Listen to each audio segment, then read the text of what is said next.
Many organizations think that they have done the strategy, they've communicated the strategy, everyone knows the strategy. The reality is, in every market that I operate in, you can take the strategy, typically remove the company logo, put another company logo on it. It's not that specific.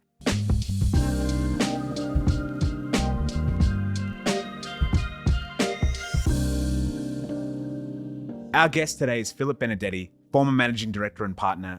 Over 15 years, he's helped some of our biggest clients navigate topics of strategy, growth, innovation, and competitive advantage, particularly in times of uncertainty. We sit down to talk about it today. Phillip, great to see you, man. Thank you. Good to see you too. So we're friends. We go back, I think it's 15 years now. So I don't need an introduction, but just for our listeners, it would be great to start off with a little bit about you, who you are, and kind of your background. Phillip Benedetti. I was a managing director and partner with BCG for 15 years. I've worked with BCG around the globe and have been really privileged to lead our corporate finance and strategy practice here in Australia and New Zealand. Amazing. It's lovely to have you here. And so you're in Melbourne now, but you're also in the US. I'm now living in New York. I like to consider myself a global citizen. And the past 6 months have been a wild ride traveling. Okay, very cool. Very cool. So, Phillip, tell me a little bit more. I just want to orient our listeners. So you didn't necessarily start out with a career passion for consulting. No, so definitely not. Although that's a wonderful place to have ended up. Yeah, great time. But no, I had no idea what a consultant is. But no, I actually was a scientist. I was supposed to be an organic chemist working in a lab creating drug compounds. Wow. Right. And I said to myself, I love the experience, the knowledge, the solving problems. And as much as I respect that profession, it was all about being in a lab 5, 6, 7 days a week, doing things on your own. Okay. And I really love team environments. I grew up playing baseball. It's all about, how do you win as a team or lose as a team? Like you're only as strong as you are together. Yeah. And that was really missing for me. So I did like every great undergraduate does and applied to every possible job under the sun. And a good friend at the time said, as I was deciding between roles, if you don't know what you want to do, consultant's the perfect job for you and you can figure it out. Yes. So I figured I'd do that for a year or two, figure out what I really want to do. And 15 years later, here I am. Yeah. And you're looking good for it too. Thank you. Yeah, very good. And so did you join BCG in the US or here in Australia? I, crazily enough, joined in Australia. Okay. But I've worked all over Asia Pacific. I spent a year in the US. I've done a lot of time in Europe. So I feel very privileged to have had such a broad exposure. Oh, that's amazing. And Phillip, maybe zeroing in on that exposure across all those multiple markets, sort of what's been your topic of passion and what have you been helping clients do? Because I think that's really where I want to dig in a little bit with you. I'm a strategist at heart. Okay. I really love helping clients think through what is a really hard problem that likely they've been struggling with for months, if not years, and saying, let's take a new perspective on this. Bring experience from all walks of life, all parts of the globe, and say, let's really crack this together. And that's what I love doing in my life. Yeah, awesome. So now, maybe it's an interesting topic in today's day and age. And maybe if I can just take 30 seconds. From my point of view, obviously you've got what's happening in the world and gives us those great signals to pay attention to. But effectively, you've got a very complicated geopolitical climate. You've got AI coming through and just disrupting business models in a fantastic way. It comes with a lot of opportunities, but also a lot of challenges, a lot of threats if you're not paying attention or you don't understand what to do. Yep. So this melting pot of how to do business and business strategy, it's quite complex all at once. How are you thinking about that? And I'd love your commentary. It's a great question. And the number of times I'm with leaders in the world and they say, strategy's dead. You have AI, you have all this movement, like why bother taking time to strategize? And a part, they are right. The idea that you do a strategic plan once every 5 years and then, dust it off and then do it again those days are over. Strategy has to be constant. It has to be always on. You can't just say strategy is separate from execution. You have to be constantly doing them together because of how dynamic the world is these days. Yeah. Okay. Great. And so maybe we'll take each of those in turn. But from a geopolitical standpoint and all the complexities in the world, how would you say that plugs into a strategy process for a successful business? I mean, how would you do that today? Yeah, politics are just, I'd say the norm has been disrupted. And who knows what's going to be tomorrow's norm, let alone a year from now or 10 years from now. So the advantage of being able to adapt quickly, not having singular supply chains, not being completely locked into your customer base, to your employees, but having that flexibility is so critical in today's day. And is that adaptability from a business model perspective? I'm always curious about how do you build that? Is it around lead indicators? Is it around setting up your operating model differently? Is it, I don't know. How does one figure out what business adaptability to actually design?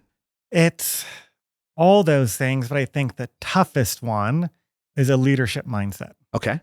And actually being a leader in a business who we get to work with day in and day out is really tough because you have to be willing to adapt, willing to say, yep, I know we made this decision 6 months ago and it was a sound decision, but it had these certain assumptions. Yeah.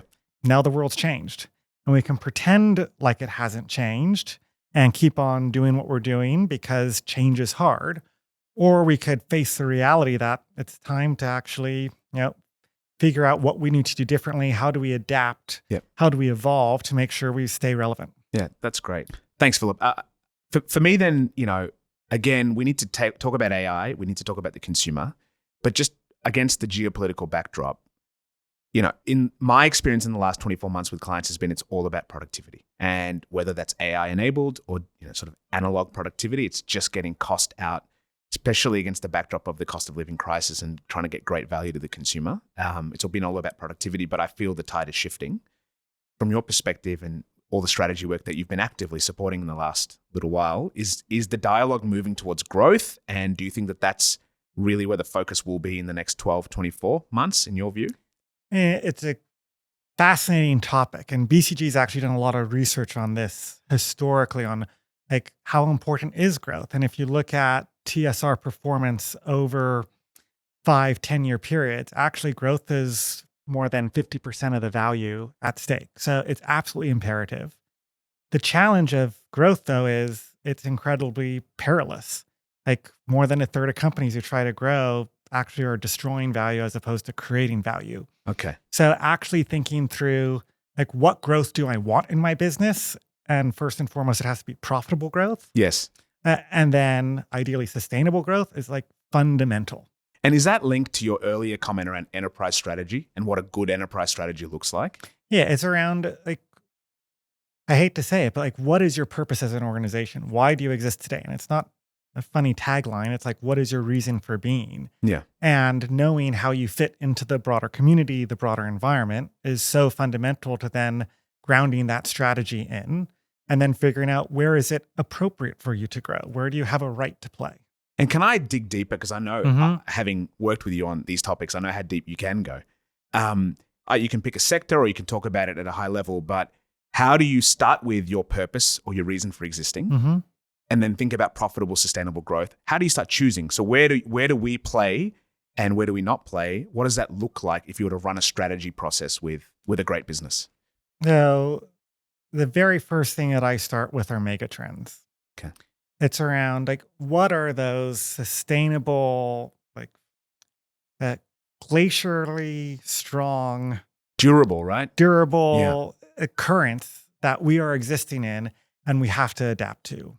It's not about fad. It's around what's really going to matter over the long term. Yeah. Okay. And like, if I think of a company that's done a great job with that, from my time in New Zealand, Morrison & Co., which is a infrastructure investment company. And I think they've done an amazing job looking at the mega trends around consumption of data and just the proliferation, therefore, of data centers. Yes. So building those up around the world and then taking that one step further and going, if there's all this data and we need to be crunching all these numbers and the algorithms, like that's a lot of energy that it's going to take. Mm-hmm. So then they also invest in renewable energy because of how symbiotic that relationship is. And that's a brilliant business model. It's a brilliant business model, but they saw it early on when it was still early days and you had to sense the signal from the noise, but they really understood that this is an immovable moment. Like this is the trend that's continuing on, and they've really capitalized on it. And it's a really exciting story out of New Zealand. Maybe then it's kind of a nice segue into the AI piece. AI is coming through and it's disrupting in a fantastic way business models and how consumers are interacting with businesses. What does that do to traditional strategy, and how are you thinking about strategy differently for clients in the context of all of what's happening right now? There's no doubt that AI is a game changer. The question I have is, what game are we now playing? So then when I put my strategy hat on, going with so much uncertainty in the world, with so much potential disruption, what do I do? And I come back to what are those long-term trends that you're going to really bet on? And exactly that, bet on and say, let's dabble in this, dabble in that, continue to reinforce the business, but make sure that we're keeping an eye for what are those signals that we want to have as lead indicators to pivot. And it's not about saying, I'm an infrastructure company and I'm going to become a software company. It's around evolutions. It's around small tweaks and movements. I like to think of it as sailing, like you're trying to catch the wind at the exact right moment and you're constantly making little tweaks around the sail. Yes. And that's what you need to do as a business. And let me test this with you live. So AI and the disruptions coming there in terms of just compute power, but also the capabilities, the context, the agentic capabilities that are also coming through. It's disrupting itself. And I think I spoke to Rowan, who leads our X business in Australia and New Zealand. Something like every 4 months, it's doubling in its abilities at this stage. So that's really rapid. Yes. And it's faster, frankly, than many businesses can even implement a strategy around it. So I go, what do you need to do to catch the signals and to position your business to be able to absorb these changes where they make sense for you? I think you've got to rapidly upskill and get literacy going through the business around AI. And that starts with the CEO. The next thing you got to do is you got to think about your change management capability within the organization in a new way. Actually, now they have a role fundamentally in ensuring adoption of AI through the organization, literacy of AI, and that the business is pointed towards what it needs to do to monetize AI over the long haul. And then finally, I think even though you can't necessarily put big bets everywhere, you can certainly democratize AI as much as possible across the enterprise and the organization so that people are experimenting, context setting, and kind of coming up the curve together. So am I right or wrong? Love it. But like a good consultant, I'll add 3 things to it. There you go. Yeah, I think within all that, you need to do it in a really safe and responsible manner. Yes. And a lot of my work is in heavily regulated industries. So I always think, yes, we need to experiment. We need to see what works. But you also need to do it in a way that's responsible to your employees, to your customers, to the community at large. Yeah. So that lens is always front and center for me. The second thing that I'd build on is like, this is about getting a lot of foundations right. So yes, you need the change capacity, which is a mindset, but you also just need to get your house in order, so to speak. Like you need to have the data foundations. Yes. You need to have the technology infrastructure that you can actually benefit from this. Because if you keep, patch here, some duct tape there, some number 7 wire there, like it will eventually collapse. Yes. And you have to have that foundation to be an enterprise-led organization in this. And then the last thing that I'd say is, like, don't try to be everything to everyone. Yeah. Truly look at your business and go, what is my purpose? What's my source of competitive advantage to deliver outsized value to my customers and my shareholders? Yeah. And what's required for me to maintain that? And how can AI help me with that? Yeah, I love that. You're bringing it back to your core source of competitive advantage. So AI or not, I guess maybe if I can ask your perspective, Do most companies have a clear articulation in your view that you serve at this initial stages around what is their source of competitive advantage, and are they really focused, or is there quite a lot of opportunity typically in an organization that has set and forget, sort of a set and forget strategy model? I think it's sad that many organizations think that they have done the strategy, they've communicated the strategy, everyone knows the strategy. The reality is, in every market that I operate in, you can take the strategy, typically remove the company logo, put another company logo on it. It's not that specific. Okay. So Yeah. actually making it incredibly tangible and relatable and constantly communicating again and again and again. Because in this day and age, you constantly have new people coming into the organization. Yes. People exiting, and that constant communication is required to maintain that level of literacy around, okay, if this is our strategy, then on a day-to-day basis, how should I be making decisions to align to that? Yeah. So Phillip, I'm glad you said that, and it's kind of provocative to hear. You could swap the company logo or sort of peel it off, put on another one, and oftentimes, not always, that could be the same. It could apply for another business. So especially in such a disruptive environment, if I link all the forces we talked about, really honing in on your source of competitive advantage, defining that is critical, because otherwise I think you become undifferentiated. And honestly, my worry is in an agentic commerce sort of model, if you're really undifferentiated and those things are rational, you're starting to lose out even further. I'd love to pick your brain on what good competitive advantage looks like and how do you go about setting that as a business? I mean, obviously it's different to every industry and business. And needs to be very specific and tailored. But one thing that I think is massively underestimated by many businesses today is the potential competitive advantage in time and timing. Okay. Which, if you go back to 1990, our very own George Stock wrote about time-based competition and how the Japanese corporates were getting a lead up on the Americans, Europeans, because they were so good at managing their time and being efficient. Yes. So in many ways, it's like, it's been there, done that, so obvious and old. But I think in today's AI world where things are changing so rapidly, like time is so critical, and it's easy to just say, we'll delay that decision for another month. Let's get some more data. Let's see what comes around the bend. But the fact that you don't make a decision is a decision in itself. Yes. Okay. And it's typically not a very good decision. And so really, I think as leaders, understanding the value of time and putting a significant number on that in terms of how I think about value is critical to then building competitive advantage into your business. Phillip, maybe I want to make this real in terms of all the different forces and considerations we talked about. Maybe, and I know you know multiple sectors, but a complex, heavily regulated, but highly innovative sector would be financial services that you know very well, and you've done work across multiple markets. Maybe just bringing it all together, how are you seeing strategy and innovation playing out in that sector? And what are some of the moves they're making that we could learn from and apply, more broadly? I'm really excited about what's happening in the world of financial services, especially banking. There's so much changing with technology, especially with AI and generative AI, that I think will change how consumers like you and me interact with the bank, how large corporates move capital and think about their business, and really the connected role a financial service player can be in making the economy really hum.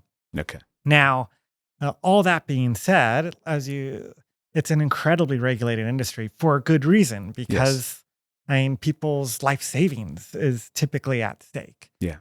So that creates a really strange environment where this idea that just fail fast and break a lot of stuff lands you in an orange jumpsuit.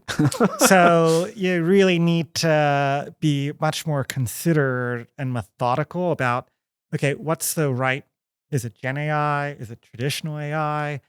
Is it just large models? Yeah. How do we have humans in the loop? What are we doing to constantly check the veracity and strength of the models? All that stuff has to be built into financial services in a way that it doesn't have to in other industries. Yeah.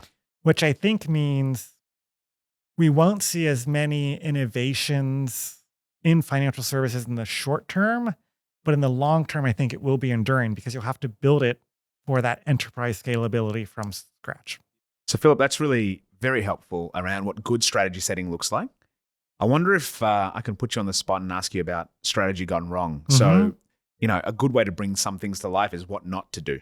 Have you got experiences in your memory bank? Sadly, too many to forget, really. But Okay. my favorite, having grown up in San Francisco, is actually the precursor to Amazon. Okay. If you're in San Francisco, you remember it very well because they bought out the San Francisco Giant Stadium and had their logo on every single cup holder. It was called Webvan. Okay. And the idea was groceries delivered within 30 minutes within 12 cities within the US, including San Francisco. And so it's, what we do today with Amazon.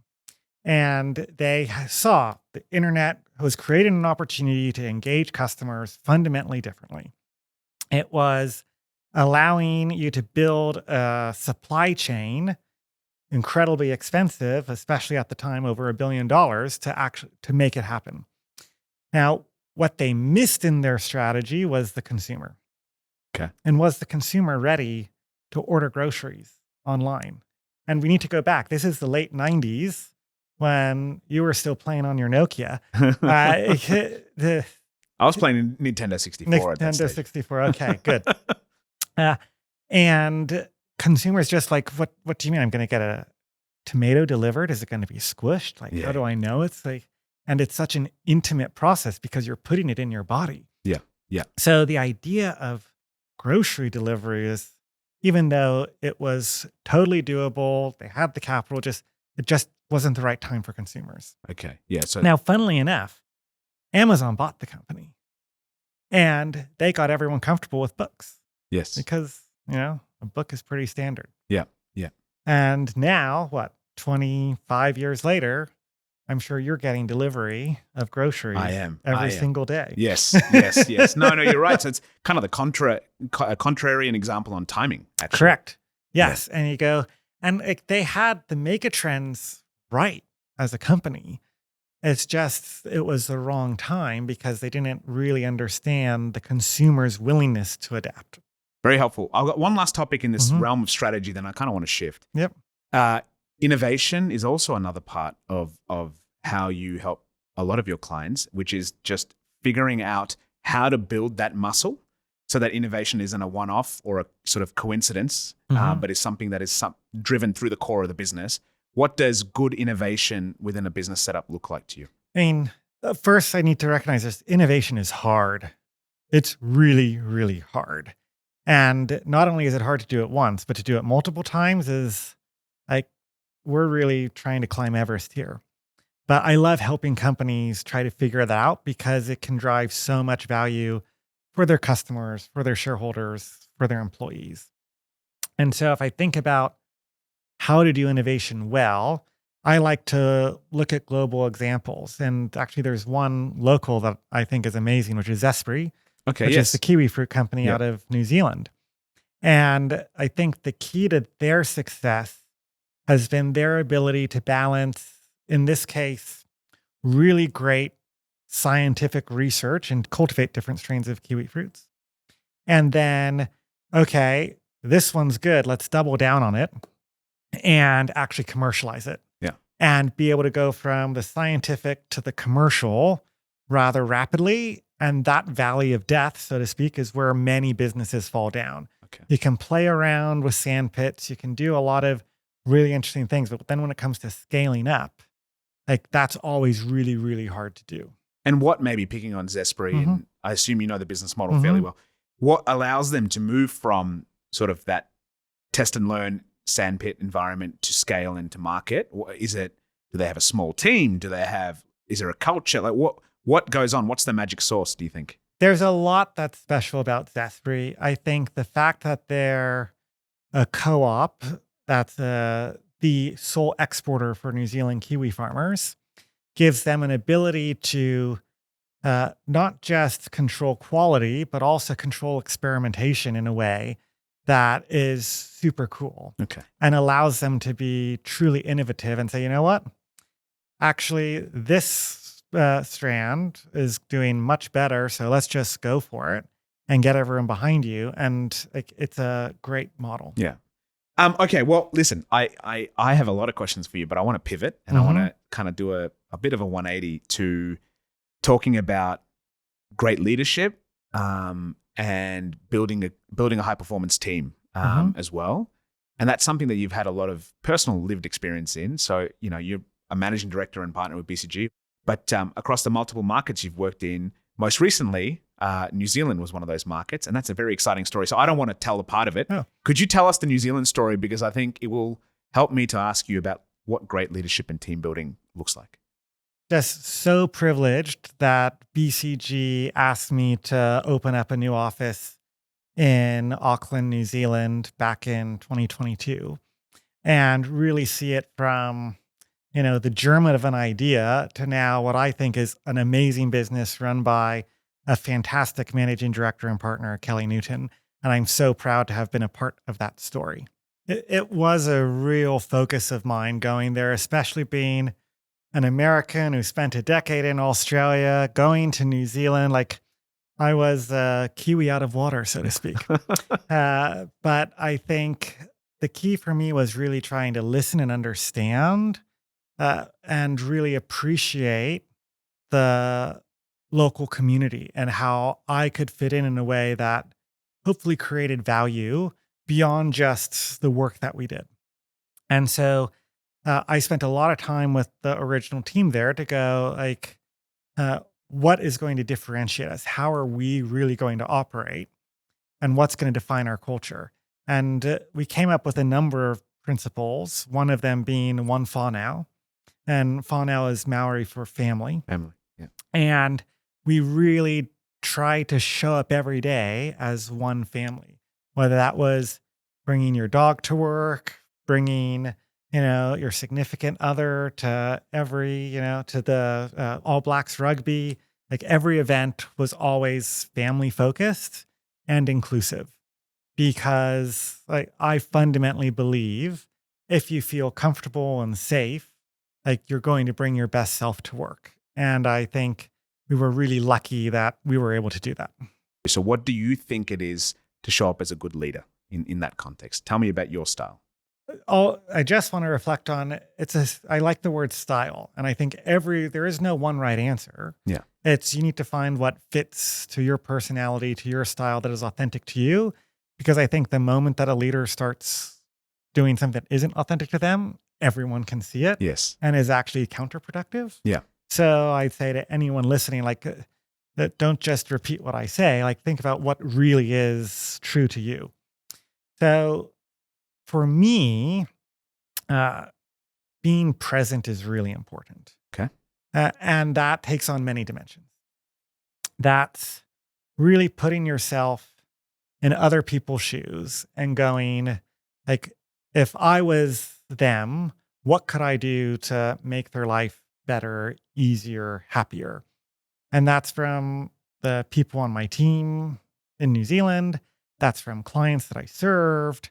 And I think that a constant servant mindset is a really important way to go about being a leader because I think it helps generate the best in people. Yeah, yeah. And how do you also, beyond just being authentic, being present, what do you think about in helping to lift people up in terms of capability and mindset? What do you do for your teams?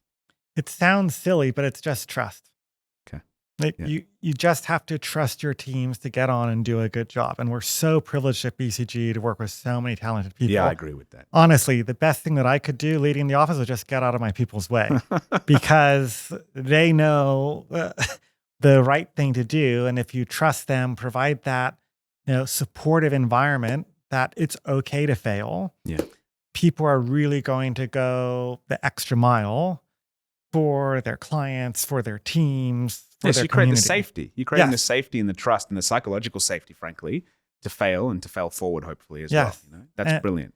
And I think that it's one of those things that it's a ripple effect. So you just need to create enough of an environment that other people observe it. Yeah. And maintaining that really helps it grow into a way that you feel really proud to be a part of something special. You should be proud. I think, to your point, so Kelly, also a good friend of mine and an amazing managing director, is doing an amazing job. But full credit to you for the passion of, starting something small and making it into what it is today. I think that's very cool. And how did you think about bringing that beyond the team within BCG to your clients in the community? It's a really important effort to think about, like, how can I make the community that we operate in feel like part of BCG and that we're there to support. And there is a book written recently called Unreasonable Hospitality about how 11 Madison was the best restaurant in the world and the journey to get there. And I really believe that summarized really how I approached client service and thinking about, you constantly go above and beyond what the client asks. You're constantly looking for, how do I add more value here? Or bring an expert there that they haven't asked for, but could really provide a new insight. And I think that's something that it resonates with me as a person, but also I think, how can we go above and beyond to meet unreasonable expectations so that you are as successful as can be? I want to ask you a little bit about you as well. So you and I have had very similar tenures at the firm at this stage. It's an amazing career with such a great set of people, and you learn so much and so quickly. It's not always the most balanced in terms of the hours or the intensity, and that's a reality, and that's okay. So in a high performance environment, it does get hard sometimes. Things come up. It could be personal, it could be health, it could be stress levels, whatever. But how have you managed to make BCG or any high performance, high pressure environment sustainable for you? Like, what do you do to make this a career that works? I think, like, this is for anyone in a high performance industry. Yeah. I think it's about knowing yourself. And that sounds a bit, airy fairy kind of thing. But it is so important to know, like, what is the environment that you are most successful and how do you thrive? And also, what are your triggers that you're going to start to see you recess and your performance decline? And then proactively create structure around that so that you tilt the balance towards the thriving and less towards the collapsing into the spectrum. Yeah. On a personal level, yeah, like, I always need time to pause and reflect and clear my head.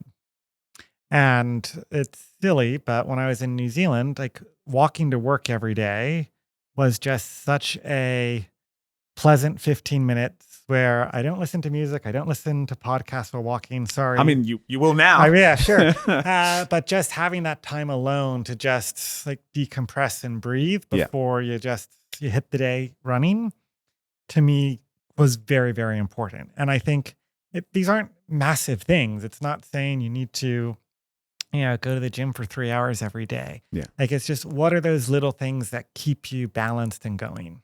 And I'm always cautious with these sorts of chats to make sure that people don't think it was perfect all the way through. Mm-hmm. I'm sure you discovered that through a significantly messy process to go, what works for me and what doesn't. Not only that, what works for me and what doesn't has changed over my trajectory at BCG. Yeah. Like, when we were both much younger, many, many years ago. We've aged well, Phillip. Yeah. Well, we both have the beards going, so that, that's something.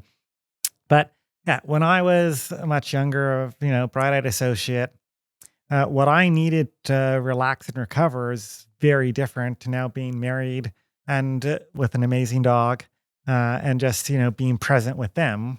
Yeah. And I think that's a good thing. So you need to constantly evaluate over your life, over your career trajectory, like, what do you need now? And that could be different than what it is tomorrow, and different what it was from yesterday. And that's a good thing. Yeah, amazing. Any other tips and tricks? Do you hit the gym? Do you, meditate, do yoga? What do you got for me? Yeah. I love to cook. You love to cook. Okay. Yes. There you go. See, I have a very acute sense of what keeps you well. Yeah. Well, not only does that mean you're nourishing your body well, I love it's the combination of precision and artistry. Yep. of cooking. And it also is very personal because my father was a chef. Okay. So being able didn't know to that, too. connect on that dimension is awesome. Yeah, great. Very great. Though you, like anything in life, you have to make a couple of bad meals to actually figure it out. Phillip, thank you. Maybe one final question. We've got listeners spanning, and actually I'm getting some data on this. So we've got different age cohorts. We've got younger listeners. We've got executives actually listening to this, clients as well. Any final reflections from you for our listeners around what it takes to either navigate this era or be well as you do it? We've talked so much about uncertainty on this podcast. I think my strong advice to everyone is embrace it. It's scary, it's unknown, but the reality is this is the life we're in, and uncertainty creates unexpected opportunities. So be ready to dive headfirst. And I think whether it's in your personal life, in your career, you'll look back and always be glad you took the leap. Thanks, Phillip. Thanks for your time, mate. Appreciate it. Of course.